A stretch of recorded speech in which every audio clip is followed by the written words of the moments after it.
Maman se rebelle, le podcast de la désobéissance maternelle. Dans ce tout premier épisode, je vais vous parler des débuts de Maman se rebelle. Je vais vous expliquer un petit peu ce que j'entends par Maman se rebelle. Je vais aussi aborder ces quelques phrases que j'entends au quotidien par vous les mamans et cette notion que j'aime beaucoup, la notion d'actrice du changement. Je vous souhaite une très bonne écoute.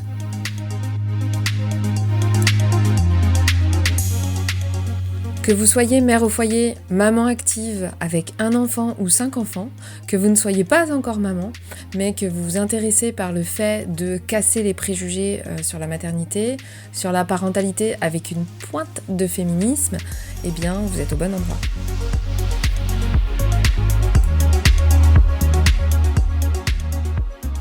Je suis une maman qui se rebelle depuis 7 ans maintenant. Je sens la rébellion depuis que je suis toute petite, vraiment tout au fond de mon cœur, depuis que je suis née. Et j'ai trouvé tout un tas de trucs injustes tout au long de ma vie.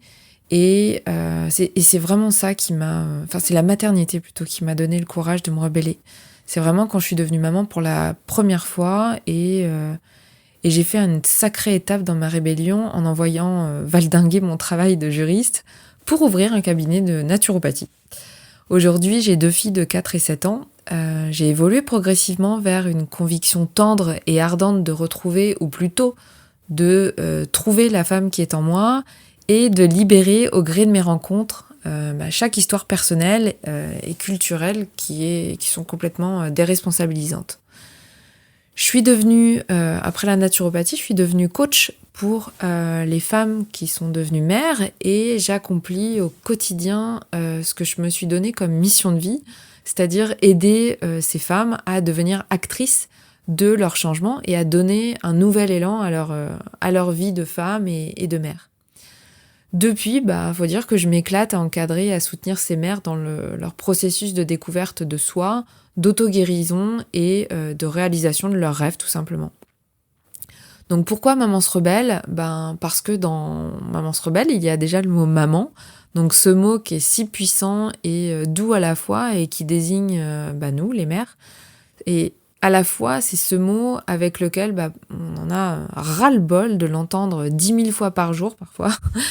Et au final, ce mot, maman, il est lourd de responsabilité dans une société qui est loin d'être un modèle de bienveillance envers ces femmes. On parle surtout de bienveillance envers les enfants, mais au final, la bienveillance, elle est aussi envers les mamans.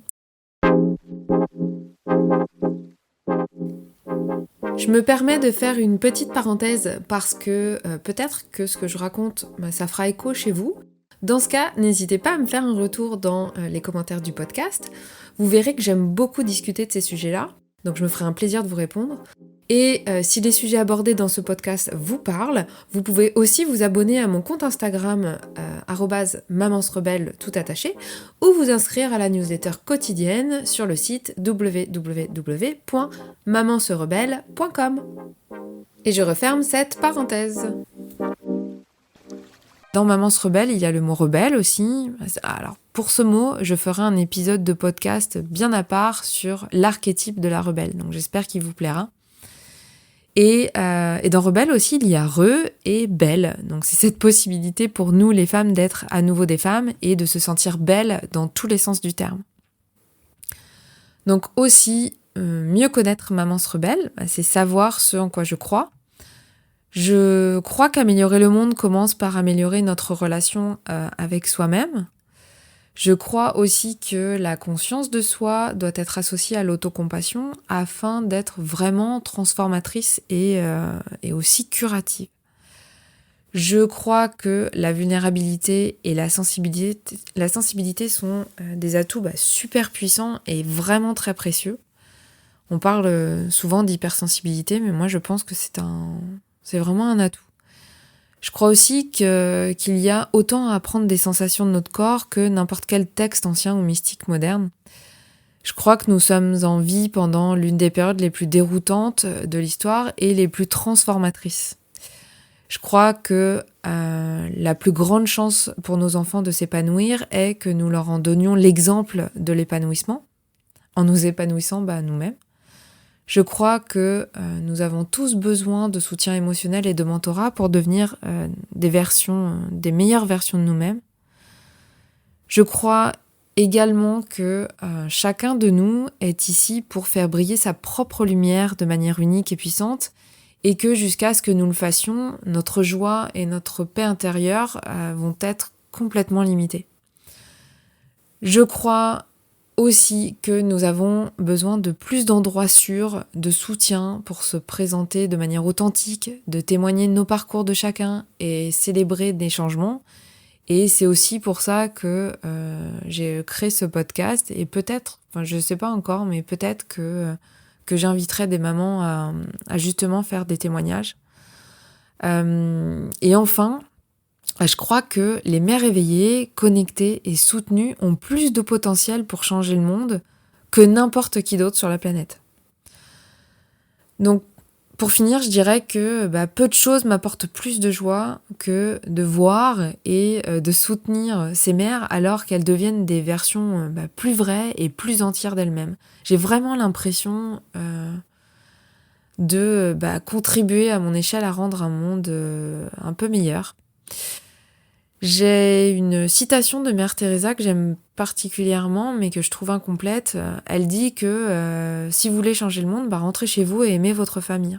Alors oui, c'est bien d'aimer sa famille, mais c'est encore mieux de s'aimer soi-même en premier. Et vous savez, il y a le langage des oiseaux qui dit soi-même, il y a le soi même, A-I-M-E aussi. Donc, vous pouvez pas vous forcer à être mère H24. Donc c'est un peu bizarre ce que je dis, mais c'est dans le sens où vous n'avez pas à faire semblant d'être épanoui au quotidien. Et ce qu'on attend d'une mère, c'est qu'elle ait tout le temps le sourire, peu importe ce qui lui arrive dans la vie. Donc non, on n'a pas à faire semblant d'être épanoui à chaque instant, que ce soit avec votre famille, dans votre couple ou dans votre vie de femme tout simplement. Cette version de vous-même, elle est plus permise. Vous savez, c'est celle qui vous fait élever vos enfants avec ce sentiment de solitude et cette culpabilité à tout bout de champ, dans des maisons qui sont déconnectées les unes des autres, immergées dans une culture du jugement et du perfectionnisme. Vous savez, c'est la fameuse mère parfaite. Donc aujourd'hui, j'ai envie de vous poser une question. La question, c'est la suivante, c'est avez-vous enterré des parties de vous-même quand vous êtes devenue maman ? Moi, j'en ai enterré beaucoup, j'en ai enseveli un paquet. Et aujourd'hui, dans ce tout premier épisode, je vais vous donner un petit conseil. Ce sont justement ces parties en question que vous avez enterrées qui vont vous faire profiter davantage de votre rôle de maman. Alors ça paraît un peu bizarre, mais moi, ce que je vous conseille, c'est de ne plus attendre, en fait, de déterrer ces parties et de leur donner à nouveau la priorité. Il n'y a aucun mal à le vouloir. Et c'est ça, en fait, que j'appelle la rébellion des mamans.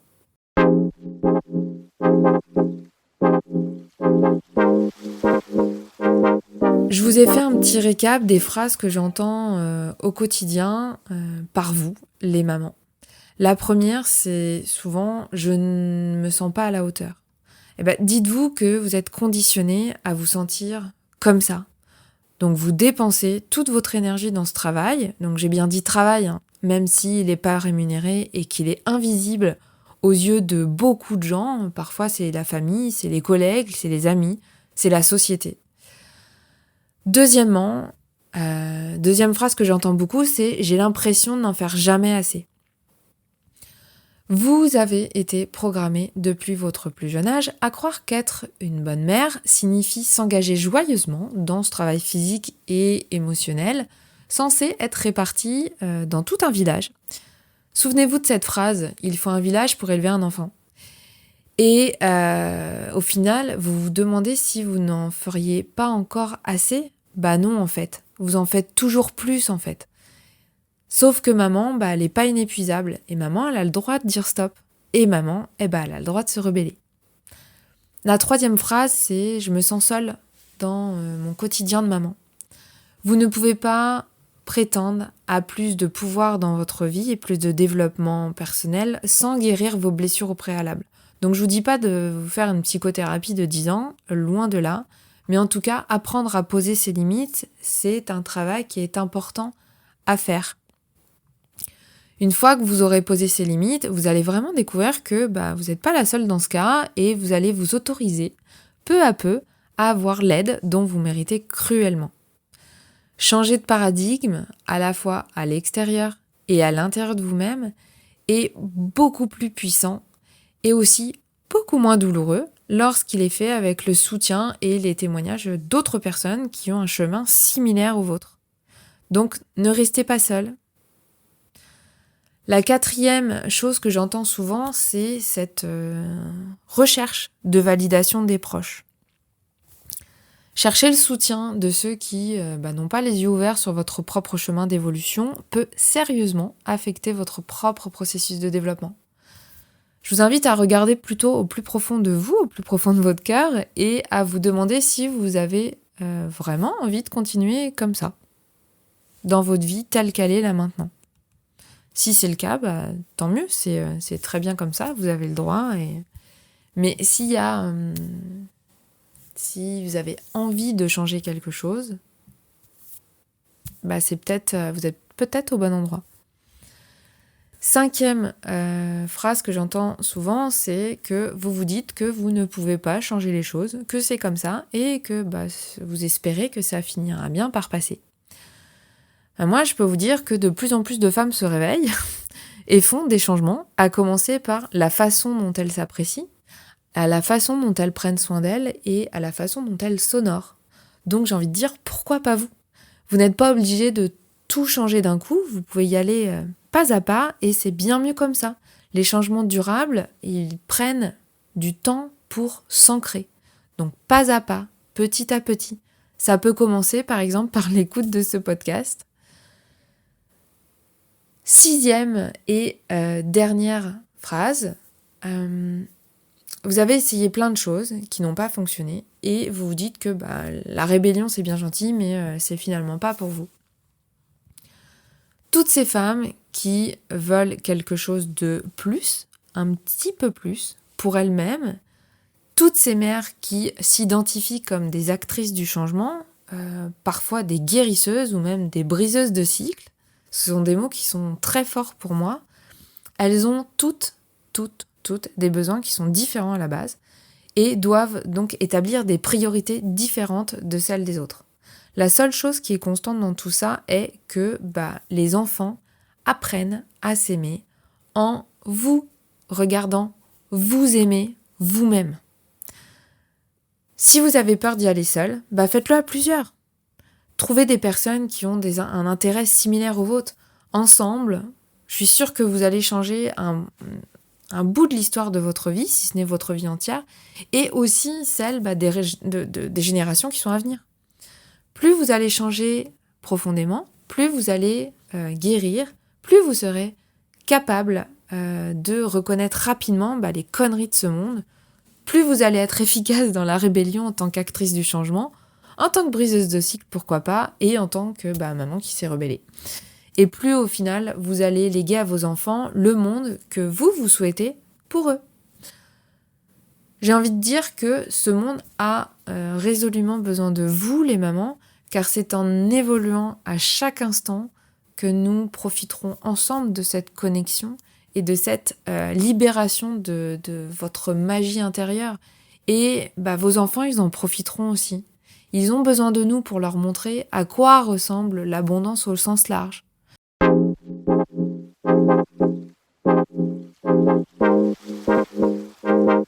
J'aime bien ce terme d'actrice du changement, ça me parle beaucoup à moi, même si parfois je trouve qu'il fait un peu peur.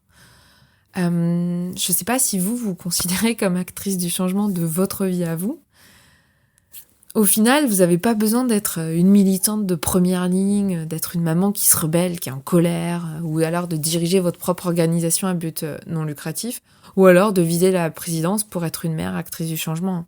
Je pense qu'il suffit que déjà la charge mentale ne soit plus disproportionnée dans la famille.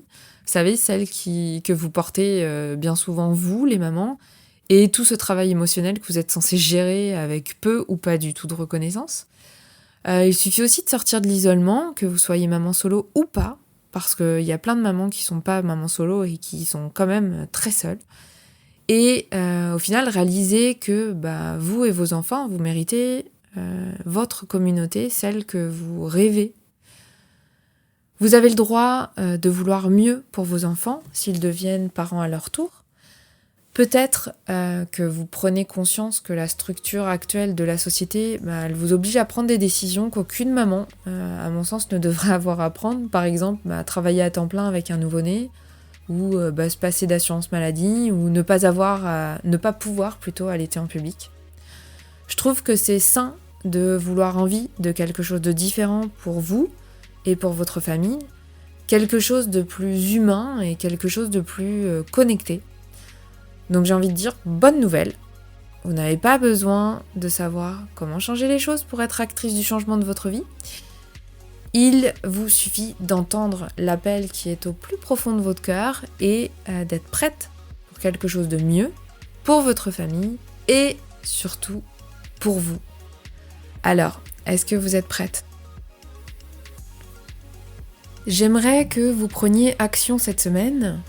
Posez-vous un instant, prenez une feuille et un stylo ou votre plus joli carnet de notes et notez-y dedans chaque partie de vous-même que vous avez enterrée quand vous êtes devenue maman.